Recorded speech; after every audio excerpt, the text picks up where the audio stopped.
রুতের পুস্তকে প্রথম অধ্যায় শুরু থেকে 5টা পদ একসঙ্গে মিলে পড়ব। আর বিচারকর্তৃগণের কর্তৃত্বকালে দেশে একবার দুর্ভিক্ষ হয়, আর বেথলেহেম যিহুদার একটি পুরুষ তাহার স্ত্রী ও 2 পুত্র মোয়াব দেশে প্রবাস করিতে যায়। সেই পুরুষটির নাম ইলিমেলক, তাহার স্ত্রীর নাম নয়মি, এবং তার 2 পুত্রের নাম মহলন ও কিলিয়ন। ইহারা বেথলেহেম যিহুদা নিবাসী ইফ্রাথীয়। ইহারা মোয়াব দেশে গিয়া সেখানে থাকিয়া গেলেন। পরে নহিমীর স্বামী ইলিমেলক মরিল, তাহাতে সেও ও তাহার 2 পুত্র অবশিষ্ট থাকিল। পরে সেই 2 জনে 2 মোয়াবিয়া কন্যাকে বিবাহ করিল, একজনের নাম অর্পা আর একজনের নাম রুত। আর তাহারা অনুমান 10 বৎসর কাল সেই স্থানে বাস করিল। পরে মহলন ও কিলিয়ন এই 2 জন মরিয়া গেল, তাহাতে নহিমীও পিতৃহীনা ও উভয় পুত্র বিহেনা হইয়া অবশিষ্ট রইল। দুর্ভিক্ষ হয়েছে। কখন হয়েছিল? কোন কারণে হয়েছে? কোন পরিবার প্রভাবিত হয়েছে? এই 3 বিষয় আমরা ধ্যান করব। প্রথম, কোন সময় দুর্ভিক্ষ হয়েছে? বাইবেল বলে যেদিন বিচারকর্তৃগণ ন্যায় তারা করছিলেন, যেদিন বিচারকর্তৃগণ শাসন করছিলেন। ভাই, বিচার করার লোকরা কমপক্ষে 450 বছর পর্যন্ত ইসরায়েলি প্রজাদের উপরে শাসন করেছে আর ওদের বিচার করেছেন। ওই বিচারের বিষয় যদি আমরা দেখি তো প্রধানরূপে ওথেলকে দেখুন, সিমসনকে দেখুন, গিদেয়ানকে দেখুন, একতাহাকে দেখি, আর শমূয়েলকেও আমরা দেখি যে শেষ তিনি বিচারক ছিলেন। এরা সবাই সেই ইসরায়েলের প্রজাদের কমপক্ষে 450 বছর বিচার রূপে শাসন করেছেন। প্রেরিতের কার্যের বিবরণী 13 অধ্যায় 19 শেষ লাইন দেখি, এই রূপে কম বেশ 450 বছর অতীত হইল। তাহার পরে তিনি শমূয়েল ভাওবাদীর সময়ে পর্যন্ত বিচারকর্তৃগণ দিলেন। 450 বছর বিচারকর্তৃগণ লোকরা শাসন করেছেন। ভাই, রুতের পুস্তকেতে ইলিমেলক আর নহমি আর 2 পুত্র আর তার বৌমা সম্পূর্ণ পরিবার এই বিচারকর্তৃগণের শাসনকালের সময়তে ছিলেন।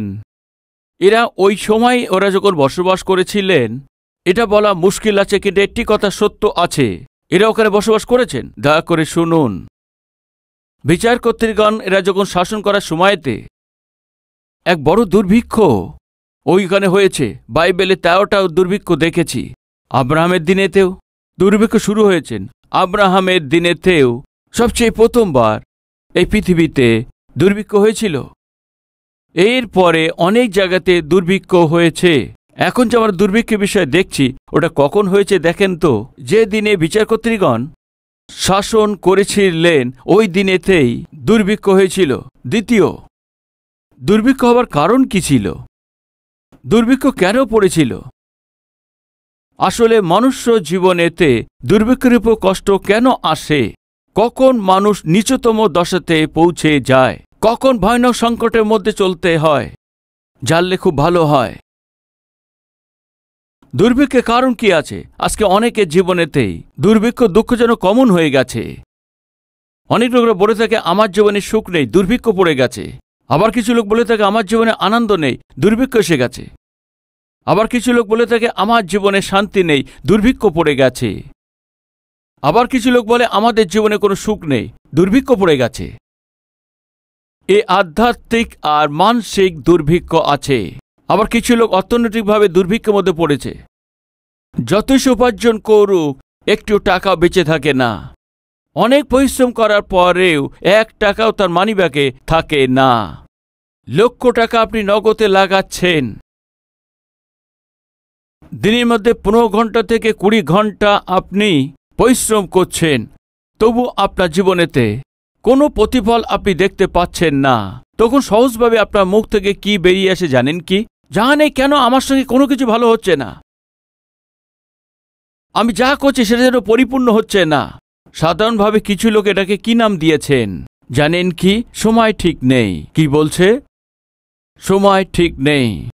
আপনজনের কাছে গিয়ে, বন্ধুদের কাছে গিয়ে, কেন আমার জীবন এমন হয়ে গেছে বলতেই তোমার সময় ঠিক নেই বলে থাকেন। তোমার টাইম ঠিক নেই, কি করবে?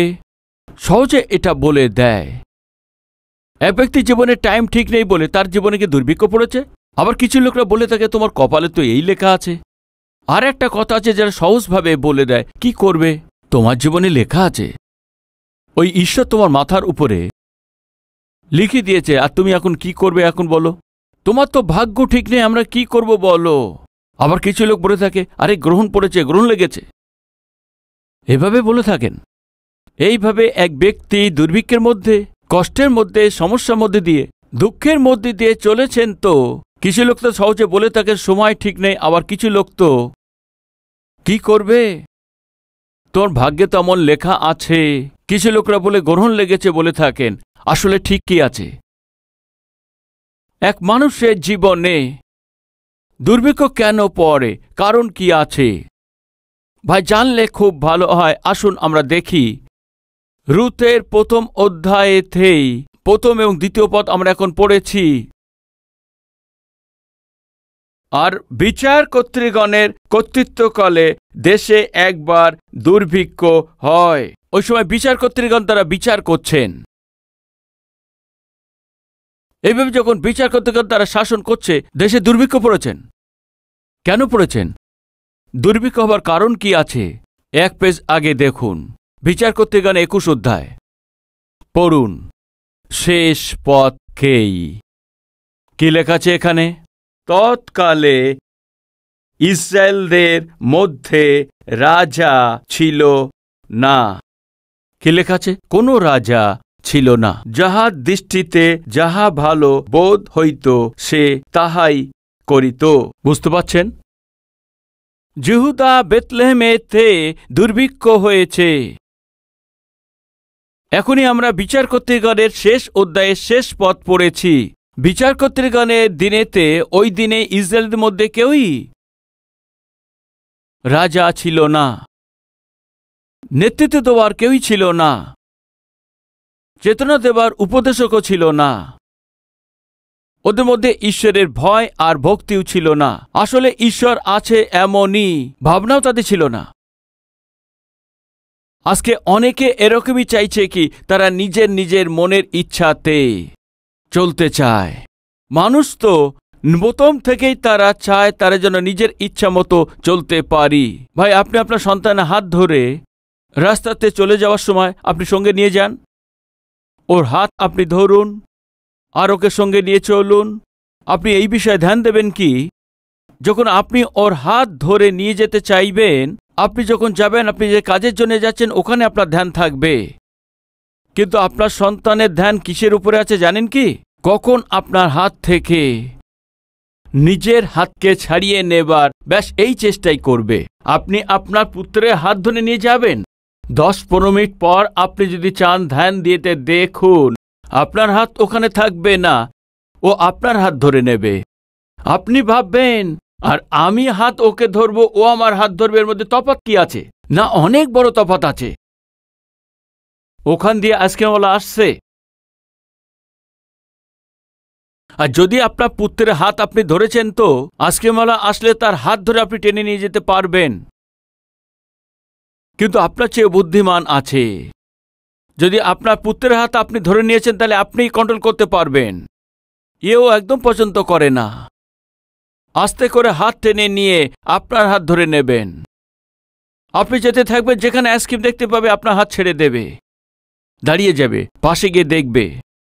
আপনি আগে গিয়ে, কে আছে পুত্র, তুমি দাঁড়িয়ে গেছো কেন বলতেই, কি হয়েছে,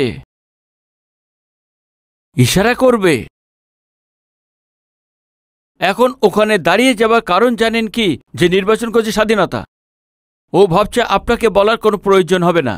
আমার মধ্যে স্বয়ং নিজের ইচ্ছা আছে, আমারও নিজের একটা ভাবনা আছে, আমার ইচ্ছা পূর্ণ হোক, এটা আমি চাইছি। এই জন্য আপনি আমার হাত ধরে নিয়ে যান, এটা আমি তা চাই না। আমি নিজেই তা চলতে পারি।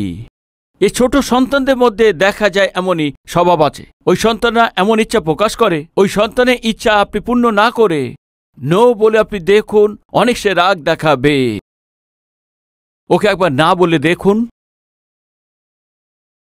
ও সমস্ত জিনিসপত্র ফেলতে শুরু করবে, ঘরের সমস্ত জিনিস ভেঙে ফেলবে, ঘরে সব তছনছ করে দেবে, কাঁদতে শুরু করবে। কারণ জানেন, সেই বাচ্চা বেলা থেকে প্রত্যেকটি সন্তান নিজের ইচ্ছার জন্য লড়তে থাকে। কোথা থেকে এসছে জানেন কি? এদেন উদ্যান থেকে। এই উপহার কে দিয়েছেন জানেন কি? হওয়ার দ্বারা দেওয়া সে উপহার আছে। তুমি সব ধরনের ফলকে খেতে পারো, এই এদেন উদ্যানেতে কেবল একটি ফল খাবে না। ভাই, এভাবে ঈশ্বর তাদেরকে আজ্ঞা দিয়েছিলেন। হাওয়া ভেবেছিল, কেন তো খাবো না, কেন খাবো না? কেন ঈশ্বর আমাদের উপরে কন্ট্রোল করছে? আমার উপর কি শিক্ষা নেই কি? আমার কোনো স্বাধীনতা নেই কি? কোন ফল খাবো, কোন ফল খাবো না ভাবনার অধিকার আমার নেই কি? কি আছে কন্ডিশনেই? মানুষ জন্ম থেকে এমনই আছে, যেটা এসে মানুষকে বারণ করেন, মানুষ ওইটাই তা করে থাকেন। কারণ জানেন, ঈশ্বর তাকে স্বাধীনতা দিয়েছিলেন, স্বেচ্ছা দিয়েছিলেন। ঈশ্বর যখন মানুষকে সৃষ্টি করেছিলেন, কোনো রোবটের মতো তৈরি করেননি, না হয়তো কোনো রিমোট কন্ট্রোলে কারের মতো তৈরি করেননি, কোনো খেলনার মতো তৈরি করেননি। ঈশ্বর যখন মানুষকে সৃষ্টি করেছেন, তার নিজের স্বরূপ আর নিজের সাদৃশ্যে তৈরি করেছিলেন, আর তাকে শিক্ষা দিয়েছেন। মানুষ ওই শিক্ষাকেই অনেক সাবধানে ওটা ব্যবহার করলে ভালো হতো, কিন্তু ঈশ্বরের বিরুদ্ধে গিয়ে সে ব্যবহার করতে শুরু করেছেন। আজকে যারা আমার কথা শুনছেন ভাই ও বোনেরা, হওয়ার ওই স্ব ইচ্ছা মৃত্যুকে ডেকে নিয়ে এসছে। শুধু কেবল তার জন্যে নয়, বংশ বংশ আর যুগ যুগ ধরে মৃত্যুকে নিয়ে এসছে। মানুষের এই ইচ্ছা মানুষের জীবনে ধ্বংস ডেকে নিয়ে এসছে। এই বিষয়কে ভুলবেন না, আমি তা চাই। আর আপনি আপনার জীবনেতে আমার ইচ্ছাই পূর্ণ করতে হবে এমন ভাবনার লোক আছে, তাহলে সাবধান। আপনার ইচ্ছা আপনাকে কষ্ট নিয়ে আসবে। আপনার নিজের ইচ্ছা মতো জীবন আপনার জীবনে দুঃখ ডেকে নিয়ে আসবে। কারণ জানেন কি? বিচারকর্তৃগণের পুস্তক 21 অধ্যায় ও 25 পদেতে আমরা দেখতে পাই, আর প্রতিটি ব্যক্তি যাহার দৃষ্টিতে যাহা ভালো বোধ হইত ওইটাই ওরা করে থাকতেন। ভয় ছিল না, ওরা যা কিছু করুক জিজ্ঞেস করার কেউ ছিল না, কেউ প্রশ্ন করার কেউ ছিল না। বিনা ভয়ে বিনা ভীতে এরা যখন নিজের ইচ্ছা মতো চলছিলেন, ঈশ্বর তাদেরকে দেখেছেন দেখেছেন দেখেছেন আর কোনো লাভ নেই। ওরা যা করেছে কাজের জন্যে, ওদের নিজের ইচ্ছা মতো চলার জন্যই ওদের নিশ্চয়ই দণ্ড দিতে হবে। দণ্ড এসে পড়েছে। ভাই, আসুন আমরা দেখি ঈশ্বর কখন কিভাবে তে দণ্ড দিয়েছেন। বাইবেলে আছে, বিচারকর্তৃগণ 3 অধ্যায় 7 পদেতে, আর ইসরায়েলের সন্তানগণ সদবু দৃষ্টিতে যাহা মন্দ তাহাই করিল, ও আপনাদের ঈশ্বর সদবুকে ভুলিয়া গিয়া বাল দেবগণের আশেরা দেবীর সেবা করিল। অতএব ইসরায়েলের প্রতি সদবু ক্রোধ প্রজ্বলিত হইল, আর তিনি অরাম নহরীমের রাজা কুশন ঋষিথামিয়ের হস্তে তাহাদেরকে বিক্রয় করিলেন। আর ইসরায়েলের সন্তানগণ 8 বছর পর্যন্ত কুশন ঋষিথামিয়ের দাসত্ব করিল। পরে ইসরায়েলের সন্তানগণ সদবুর উদ্দেশ্যে ক্রন্দন করিল। তাদের সদবু ইসরায়েলের সন্তানগণের একজন নিস্তারকর্তাকে কালেবের কনিষ্ঠ ভ্রাতা কনেশ পুত্র অথিয়েলকে উপস্থাপন করিলেন, তিনি তাদেরকে নিস্তার করিলেন। 11 পদে এইভাবে লেখা আছে, এইরূপে 40 বছর পর্যন্ত দেশে নিষ্কটক রইল। এরা যখন ক্রন্দন করিল, ঈশ্বরের স্মরণে যখন এরা এলো, এরা শান্তি পেয়েছে, এদের জীবনে আনন্দকে পেয়েছে, এদের জীবনে খুশিকে দেখতে পেয়েছে। যখন এদের জীবনে শান্তি পায়, আর যখন আশা করেছেন, এটা যখন পেয়ে গেছে, যখন এরা মুক্তি হয়ে গেছে, এরা দুঃখ দূর হয়ে গেছে, গোলাম থেকে মুক্ত হয়ে গেছেন, আবার মন্দ কাজ করতে শুরু করলেন। পড়বেন, আসুন 3 অধ্যায় 12 পদেতে, পরে ইসরায়েলের সন্তানগণ সদবু দৃষ্টিতে যাহা মন্দ পুনর্বার তাহা করিল। অতএব সদবু দৃষ্টিতে যাহা মন্দ তাহা করাবার সদবু ইসরায়েলের বিরুদ্ধে মোয়াব রাজ ইলুগনকে সবল করিলেন। 14 পদেতে, আর ইসরায়েলের সন্তানগণ 18 বছর পর্যন্ত মোয়াব রাজ ইগলনে দাসত্ব করিল। 40 বছর ওরা শান্তিপূর্বক ছিল, তারপর তারা স্থির থাকতে পারেনি। শুনুন প্রিয় ভাই ও বোন, ভাই, এক ব্যক্তি ঈশ্বর থেকে আশীর্বাদ পাবার পরে, স্বাস্থ্য পাবার পর, আর্থিক রূপে সবল হবার পর, সবকিছু যখন ভালো হয়ে যায়, সবকিছু ভালো আছে ভাবেন, তখন মানুষ সাধারণভাবে কি করেন জানেন কি? আস্তে আস্তে ঈশ্বরকে ছেড়ে দেন, জগতের নিকটে পৌঁছে যায়, ঈশ্বরের ভয় ভক্তি থেকে দূরে সরে গিয়ে সাংসারিক আর সাংসারিক অভিলাষার নিকটে পৌঁছে যায়। দ্বিতীয়বার ঈশ্বর থেকে দণ্ড পাওয়ার পরিস্থিতিতে চলে আসে। ভাই, যখন ইসরায়েলি লোকরা 40 বছর শান্তি পেয়েছিলেন, আবার তারা পাপ করতে শুরু করলেন। ভাই, এক ব্যক্তির যখন চাকরি পাকা হয়ে যায়, আজ যখন ব্যবসাতে সমস্ত লাভ পাচ্ছে, সমস্ত দুঃখ দূরে সরে যায়, তখন সাধারণভাবে মানুষ কি করে জানেন কি? ঈশ্বর থেকে দূরে সরে যায়। যখন মানুষ ঈশ্বর থেকে দূরে সরে যায়, তখন কি হয়? ওর অন্তর থেকে ঈশ্বরের ভয় ভক্তি দূরে সরে যায়। প্রার্থনা করার মন থাকে না, বাক্য পড়ারও মন থাকে না, ঈশ্বরে উপস্থিত যেতে মন চায় না, আর ঈশ্বরের মনেও পড়ে না। কেন জানি কি? আপনি স্থির হয়ে গেছেন না, আপনি অর্থনৈতিকভাবে সবল হয়ে গেছেন, স্বাস্থ্য সবল হয়ে গেছেন। এই জন্য সাধারণভাবে আপনার হৃদয়ে কি ভাবনা আসে জানেন কি? এখন আমার ঈশ্বরের আর কি দরকার আছে? এমন ভাবনা শয়তান আপনার মধ্যে নিয়ে এসে ভুল পদক্ষেপে নিয়ে যায়, ভুল কাজ আপনার দিয়ে করায়। এখানে এই হয়েছে, 40 বছর ঈশ্বর ওদেরকে শান্তিতে রাখায় স্থির থাকেনি, এরা আবারই সদাপ্রভু দৃষ্টিতে মন্দ করলেন। আবার কি হয়েছে দেখবেন, আসুন 3 অধ্যায় 14 পদেতে। আর ইসরায়েলের সন্তানগণ 18 বছর পর্যন্ত মোয়াব রাজার ইগলনে দাসত্ব করিল। এর আগে কত বছর? 8 বছর। এখন কত বছর? 18 বছর।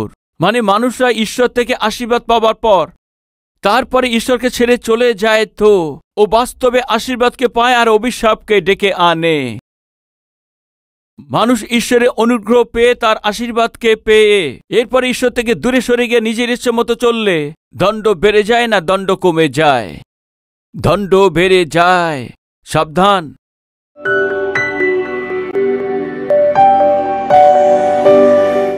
পবিত্র ঈশ্বর পিতা, আপনার আজ্ঞা মেনে চললে আমাদের ভালো হয়। আপনার ভয় ভক্তিতে চলা আমাদের কত উত্তম আছে। আর এমন না হলে আমরা নিজের ইচ্ছা মতো চললেই তবে আমাদের জীবনে কত লস হয়, কত মন্দ আছে। পিতা, আজকে আমাদের মধ্যে অনেক লোকরাই অনেক ধরনের দুর্ভিক্ষ রূপে কষ্ট আছে, আর এর মধ্যে চলতে থেকে আমাদের জীবনকে যদি ঠিক না করি তো আরো 7 গুণ আমরা কষ্ট পাবো, আপনি তা বলেছেন। পিতা, এখন যে দুঃখ আছে আমরা সহ্য করতে পারছি না, আগামী দিনের ক্লেশ আমরা কিভাবে সহ্য করব? আমরা যে অবস্থা আছি সেখানেই ক্ষমা চাইছি, ক্ষমা চাইছি আপনার দৃষ্টিতে। যে ঘৃণিত কার্য আমাদের জীবনে আছে ওসব আমাদের জীবন থেকে দূর করে দিন, ওর মধ্যে থেকে সম্পূর্ণভাবে আমাদের মুক্ত করুন। আপনার ইচ্ছা অনুসারে আপনার যেন গ্রহণযোগ্য আমরা হতে পারি, সাহায্য করুন, আমাদের ক্ষমা করে দিন। আনন্দ আর শান্তিকে, আপনার সাথে একতা মিলমিলাপকে, আপনি যে অনুগ্রহ করেন সমস্ত ধরনের আশীর্বাদকে আমাদের সবাইকে দিন, যীশু খ্রিস্টের নামেতে চাইছি পিতা, আমেন।